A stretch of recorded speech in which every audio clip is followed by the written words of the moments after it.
함께 보신 하나님의 말씀 누가복음 10장 25절에서 28절까지의 말씀입니다. 우리 페이퍼가 준비되어 있습니다.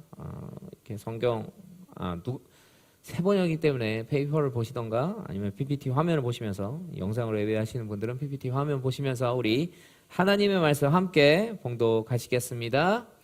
어떤 율법 교사가 일어나서 예수를 시험하여 말하였다. 선생님, 내가 무엇을 해야 영생을 얻겠습니까?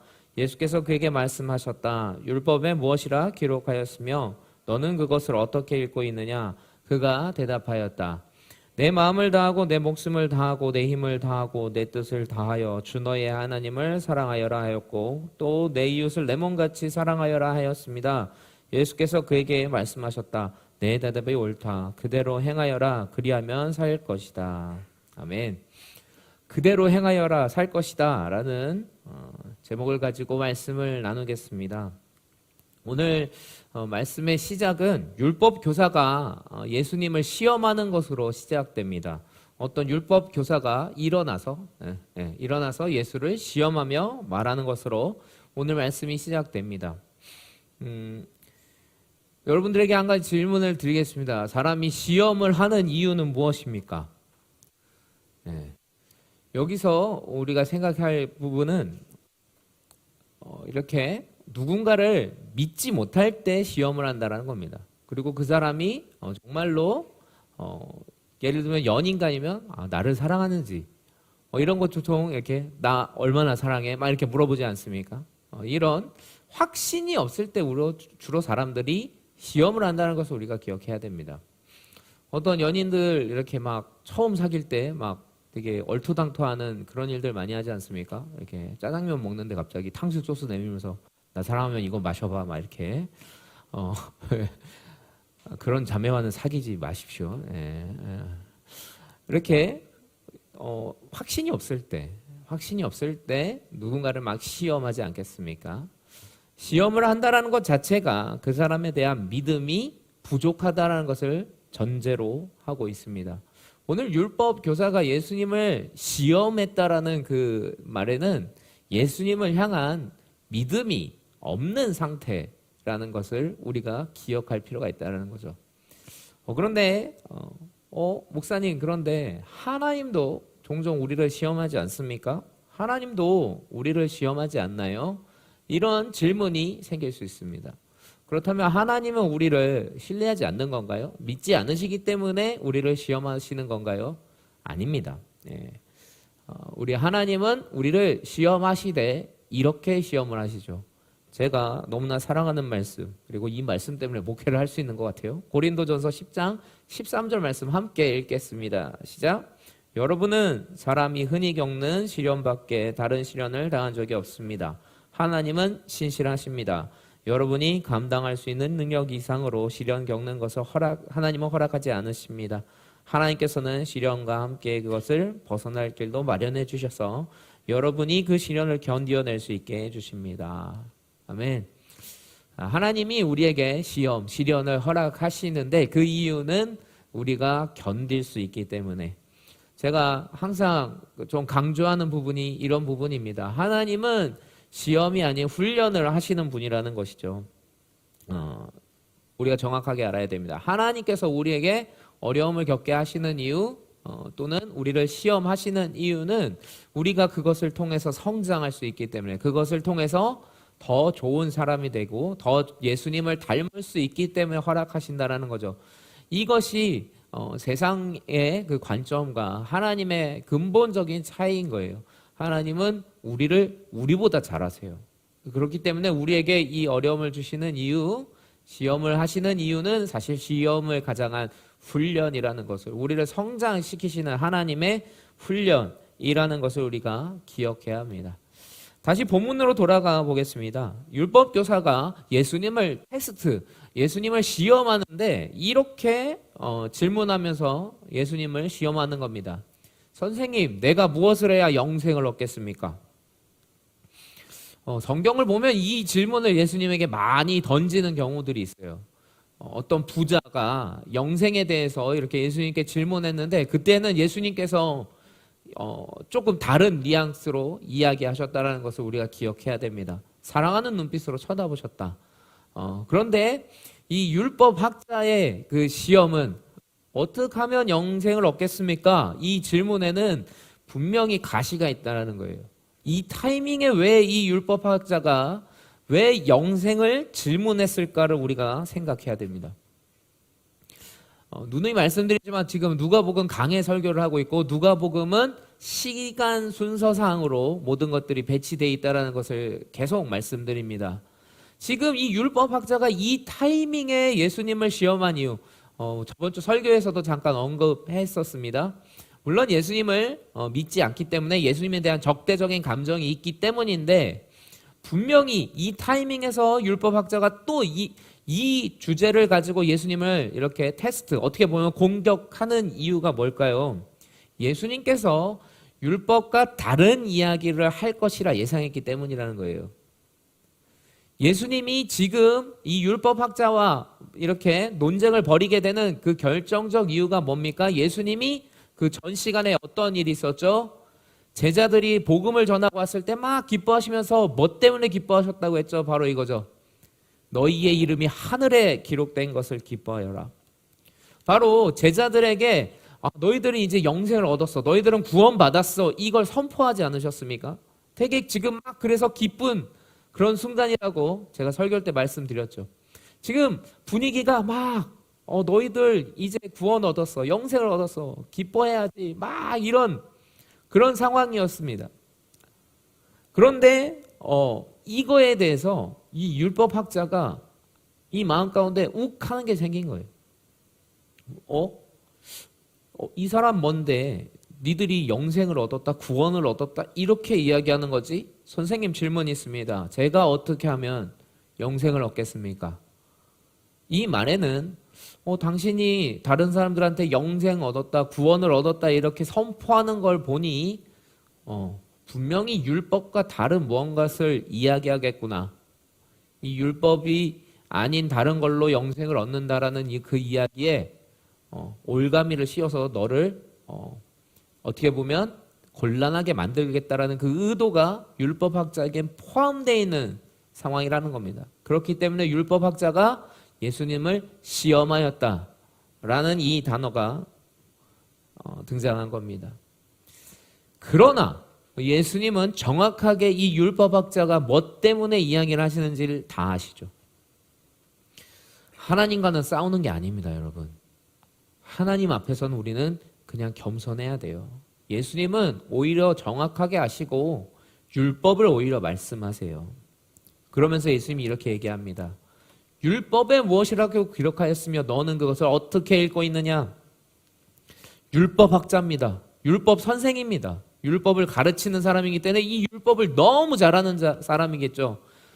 아마 다 외우고 있었을 겁니다. 그런 사람에게 예수님이 오히려 율법에 뭐라고 나와 있니? 율법에 뭐라고 하면 영생을 얻는다고 나와 있니? 오히려 물어보는 거예요. 그러니까 율법학자 자기가 알고 있는 대목 정확하게 찝어주니까 또 신나서 이야기하겠죠. 이렇게 얘기합니다. 내 마음을 다하고 내 목숨을 다하고 내 힘을 다하고 내 뜻을 다하여 주 너의 하나님을 사랑하여라 하였고 또 내 이웃을 내 몸같이 사랑하여 하였습니다. 정확하게 이야기를 합니다. 우리가 이 대목에서 한 가지 기억할 게 있습니다. 제가 누누이 말씀드렸죠. 성경을 축약하면 하나님 사랑, 이웃 사랑. 아주 간단해요. 그런데 우리가 기억할 것은 십자가 역시 이것을 이야기하고 있다는 거예요. 하나님과 나의 관계. 이 세로죠. 나와 이웃의 관계. 가로입니다. 이렇게 세로와 가로가 합쳐지는 게 십자가입니다. 예수님 자체가 사실은 율법을 이야기하고 있는 거예요. 하나님을 사랑해라, 이웃을 사랑해라. 예수님 자체가, 예수님 심볼 자체가 하나님 사랑, 이웃 사랑이에요. 여기서 우리가 하나 알 수 있는 게 있습니다. 구원이라는 것은 하나님과 이웃을 사랑하는 삶이 구원이라는 거예요. 하나님을 사랑하고 이웃을 사랑하는 것이 사실은 영생입니다. 구원은 많은 사람들이 그냥 단순히 천국 가는 거 이렇게 생각할 수 있어요. 그러나 천국에는 우리가 하나님과 이웃을 사랑하지 않는 사람이 천국에 갈 수 있을 거라는 건 대단한 큰 착각입니다. 하나님 사랑하지 않고 이웃 사랑하지 않는데 천국을 간다고 주장하는 건 거짓입니다. 우리가 그것을 분명히 알아야 돼요. 천국 가면 우리는 하나님 사랑하고 이웃 사랑하는 일밖에 없다고요. 그 일밖에 할 일이 없는데 그 일을 싫어한다. 그런 사람이 천국을 간다.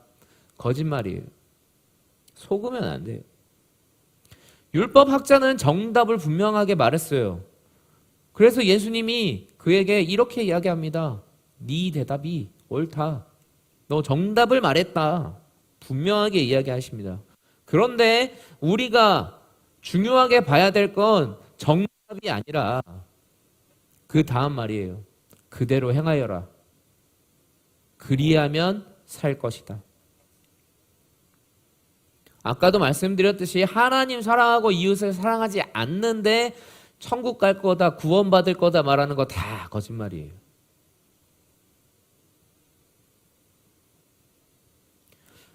예수님께서 왜 이 말씀을 붙이셨을까요? 네 말이 맞아. 그럼 돼.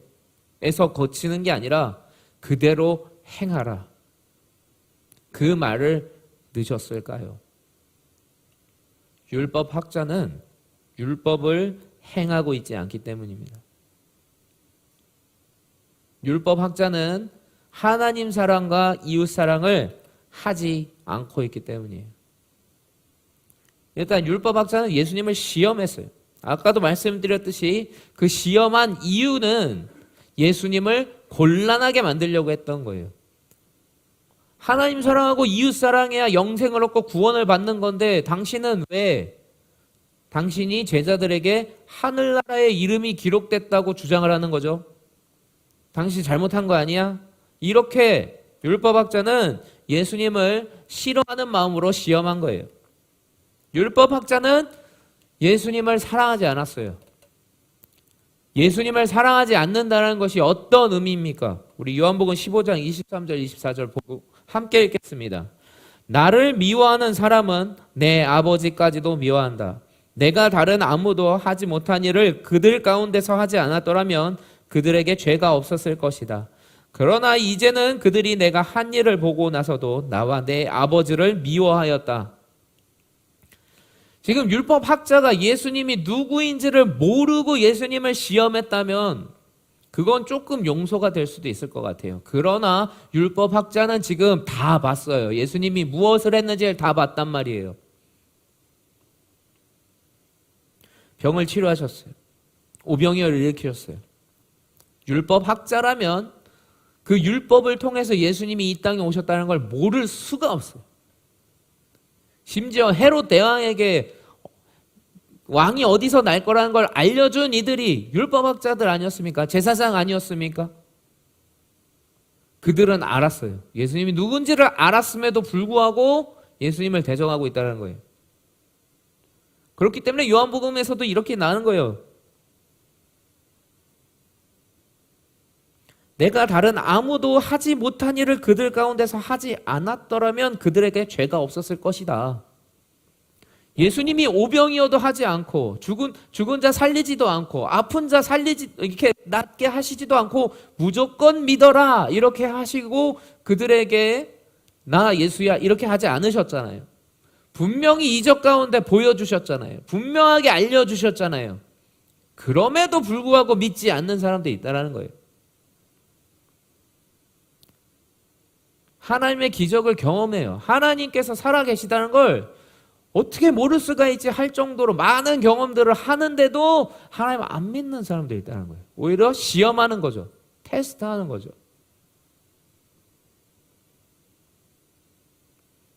안타깝습니다. 그 이유가 뭘까요? 믿음의 문제가 사실 아니에요, 여러분. 여러분, 우리가 하나님을 사랑하지 않으면 믿을 수가 없어요. 믿음이 없이는 그분을 기쁘시게 할 수 없다라는 말이 있죠. 반대로 생각해 보십시오. 그분을 정말 사랑하고 기뻐하게 해야 되겠다는 그런 갈망이 없는 자에게는 믿음이 없다는 뜻이에요. 생각보다 이게 감정적인 문제라는 것을 많이 느낍니다. 하나님 부정하는 사람들 가만히 보면 그들 마음에는 분노가 있어요. 하나님 살아계시다면 세상이 이 모양 이 꼴이면 되겠습니까? 하나님 살아계시다면 나 이렇게 하면 내 삶이 이러면 안 되지 않아요? 나 한국인으로 태어나게 하면 안 되지 않아요? 나 가난한 집에 태어나게 하면 안 되지 않아요? 하나님 있다면 전쟁이 왜 일어나죠? 하나님 있다면 하나님 있다면 하나님 있다면 이게 논리적인 문제가 아니라 감정적인 문제로 그들이 사실 하나님을 배척하고 하나님 거절하고 있다는 것을 전도를 해보고 그들과 대화를 해보면 알 수가 있어요. 믿음의 문제가 아니에요. 사랑의 문제예요. 율법학자 마찬가지예요. 율법을 정확하게 알고 있어요. 예수님 누군지도 알고 있어요. 그런데 예수님 시험하고 있어요. 사랑하지 않기 때문에. 예수님 사랑하시는 저와 여러분 되길 주님으로 축원드립니다. 그런데 더 중요한 게 있어요. 율법학자는 이웃도 사랑하지 않았다는 거예요. 오늘 말씀, 그 다음 말씀, 다음 주 설교 본문이게 될 건데요. 예수님의 이 말을 듣고 율법학자가 찔렸어야 돼요. 율법을 어떻게 걸고 넘어가려고 하는데 예수님은 오히려 율법을 정확하게 얘기해 버리시는구나. 어떻게 하지? 이거 가지고 또 걸고 넘어가 봐야 되겠다. 율법학자가 자기를 옳게 보이고 싶어서 예수에게 말합니다. 그러면 내 이웃이 누구입니까? 여기서 우리가 좀 깊이 들어가야 됩니다.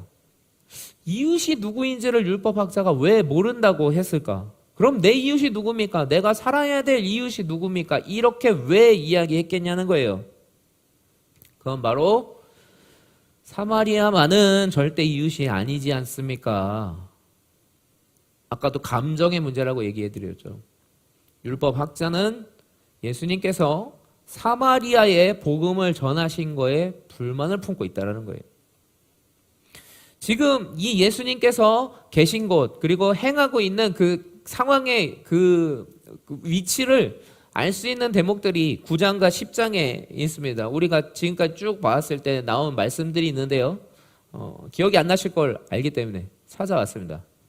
심부름꾼들을 앞서 보내셨다. 그들은 길을 떠나서 예수를 모실 준비를 하려고 사마리아 사람의 한 마을에 들어갔다. 그런데 거절됐기 때문에 제자들이 화가 났다는 것 설교해 드렸었죠. 그리고 그들은 다른 마을로 갔다. 사마리아 그 마을에서 떨어진 그 마을로 갔다는 거죠. 이 일이 있은 뒤에 주님께서 다른 72사람을 세워서 친히 가려고 하시는 모든 고을과 모든 곳으로 둘씩 앞서 보내시며 가려고 하셨던 그 고을에는 사마리아가 포함되어 있습니다. 가려고 하셨던 그 고을, 그 마을, 결국 사마리아가 포함된다는 걸 우리가 알 수 있습니다. 율법학자는 거기서 욱한 거예요. 사마리아에 복음 전한다고 영생을 얻어?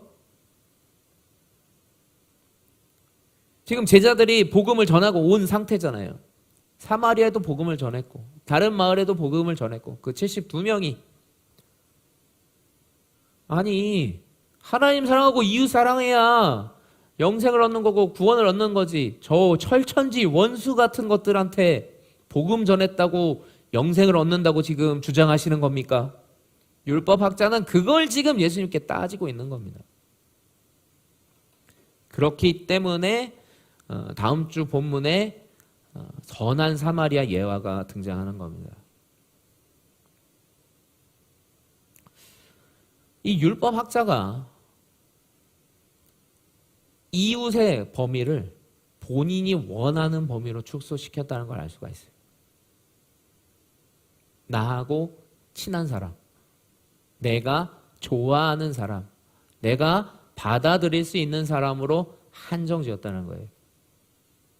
그러나 예수님께서는 계속해서 이야기하시죠. 원수를 사랑하라. 세상 사람들도 자기가 좋아하는 사람, 자기에게 도움되는 사람은 사랑한다.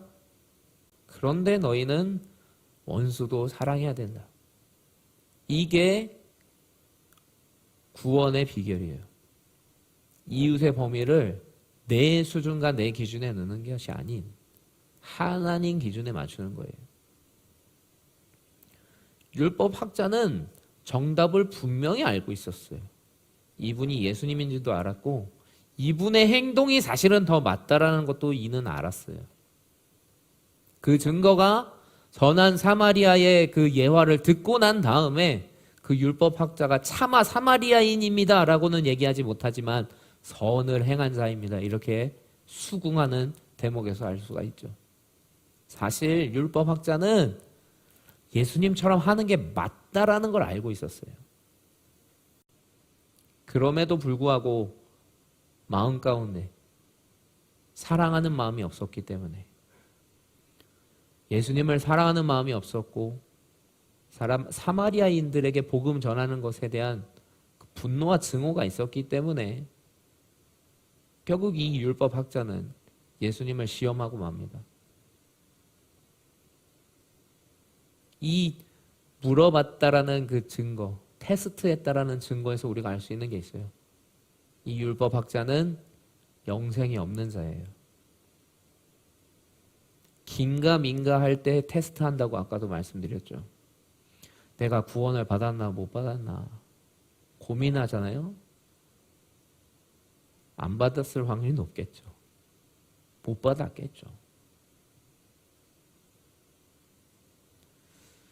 어제 참 은혜로운 간증을 받습니다. 이 감신대의 교수님이 이렇게 간증을 하셨는데 창래 전도사님 아마 배우지 않았을까? 뭐 이런 생각도 듭니다.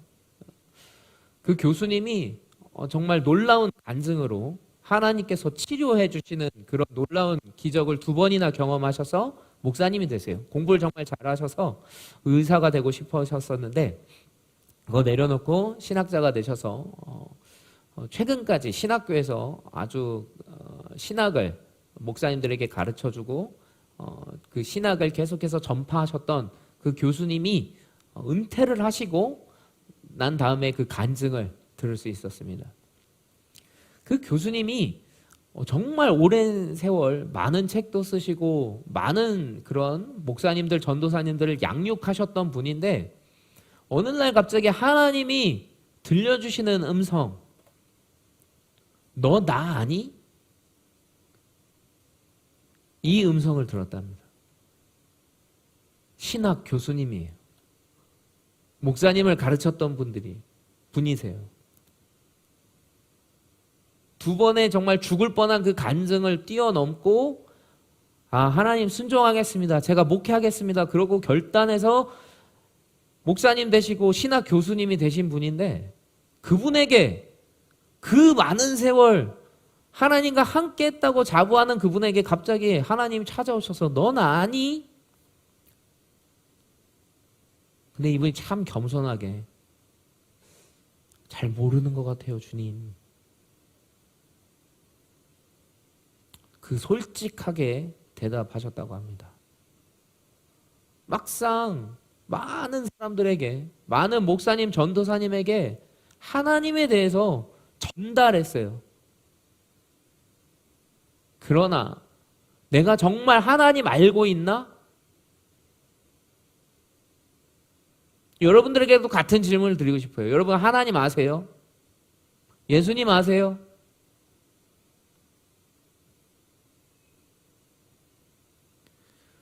저는 우리의 자세가 매일매일 날마다 죽는 날까지 하나님을 알고 싶은 갈망으로 차고 넘쳐야 된다고 믿습니다. 내가 하나님 아는 것 같은데 알지 못하지. 내가 어떻게 하나님 알겠어? 하나님 더 알고 싶어요. 여러분 성경을 달달 외우는 분이 있다면 정말 대단한 분이겠죠. 근데 성경을 외운다고 해서 구원 받습니까? 성경을 외우고 있는데 하나님 사랑하고 이웃을 사랑한다고 정확하게 우리가 말할 수 있습니까? 자부할 수 있습니까? 저는 항상 이 이야기를 드립니다. 성경은 그냥 악보예요. 악보를 외우고 있다고 해서 변화되는 일은 단 하나도 없어요. 그 악보대로 무언가 연주해야만 돼요. 악보대로 노래해야만 돼요. 그래야만 그 악보는 가치가 있는 거예요.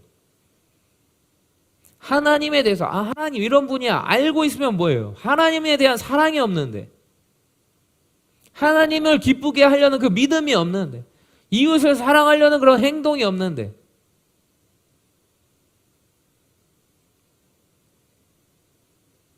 여러분 우리는 항상 하나님 더 알기를 원해요. 어제 알았던 하나님이 아니라 오늘 아는 하나님 알기를 원합니다. 지금까지 쌓아왔던 이 시간이 아닌 지금부터 그리고 영원까지 계속해서 하나님과 함께하고 하나님 더 알기를 원합니다. 이런 겸손한 마음들이 저와 여러분 안에 있기를 원합니다. 사랑하는 여러분, 예수님을 사랑하는 마음, 하나님 사랑하는 마음이 없으면 자연스럽게 하나님 테스트하게 됩니다. 하나님 살아계신 거 맞아요? 하나님 살아계시면 이렇게 하면 안 되는 거 아니에요? 하나님 가르치기 시작합니다. 하나님을 사랑하지 않으면 이웃은 100% 사랑할 수 없어요. 여러분 경험하시지 않습니까? 하나님과의 관계가 완전히 회복되지 않고 하나님과의 사랑이 충만하지 않는데 이웃을 사랑한다? 사실 거짓말이에요.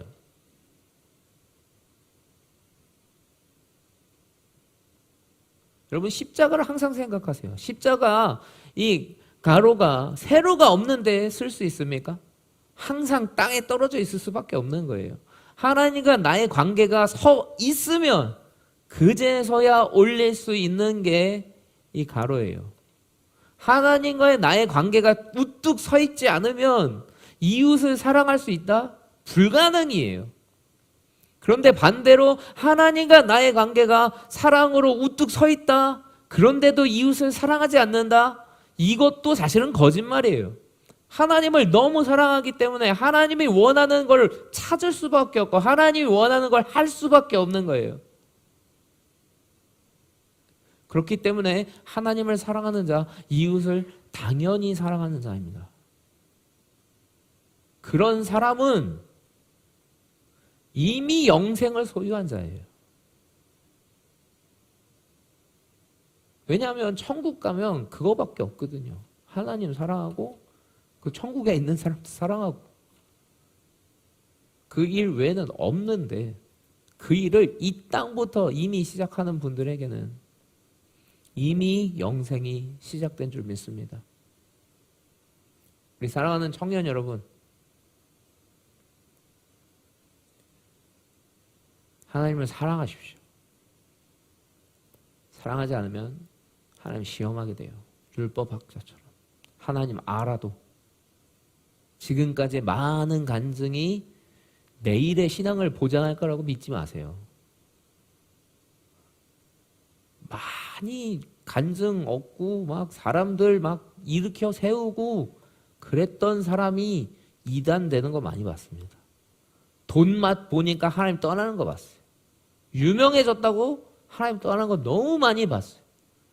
그래서 여러분 그렇게 될 거면 차라리 안 풀리는 게 나은 것 같아요. 세상적으로.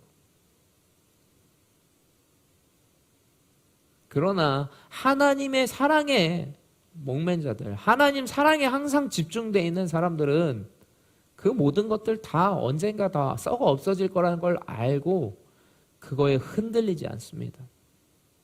항상 하나님 사랑이 관점이고 중심입니다. 그런 사람들은 하나님 시험하지 않죠. 항상 사랑으로 하나님과 관계함으로 그 사랑을 가지고 이웃을 사랑하는 저와 여러분 되길 주님의 이름으로 축원드립니다. 우리 이 시간에 같이 찬양했으면 좋겠어요. 창래 전도사님이 처음 찬양하는데 이 찬양으로 마무리해야 되겠다는 그 확신이 섰습니다. 주께 가까이 나를 이끄소서 간절히 주님만을 원합니다. 채워주소서 주의 사랑을 진정한 찬양 드릴 수 있도록 우리는 항상 하나님을 향한 목마름이 있어야 돼요. 우리는 항상 하나님을 향하는 그런 갈망이 있어야 돼요. 나 하나님 잘 알아. 지금까지 많이 경험했어. 그건 거짓이에요, 사실. 저는 하나님 하나도 몰라요. 더 알고 싶어요. 하나님 더 붙잡길 원합니다. 하나님이 기뻐하는 거 더 하길 원해요. 항상 그 마음을 간직한 자들이 사실 구원받은 자이고 영생을 얻은 자입니다. 항상 하나님을 더 사랑하기를 갈망하는 우리 귀한 청년들 되기를 축원드립니다.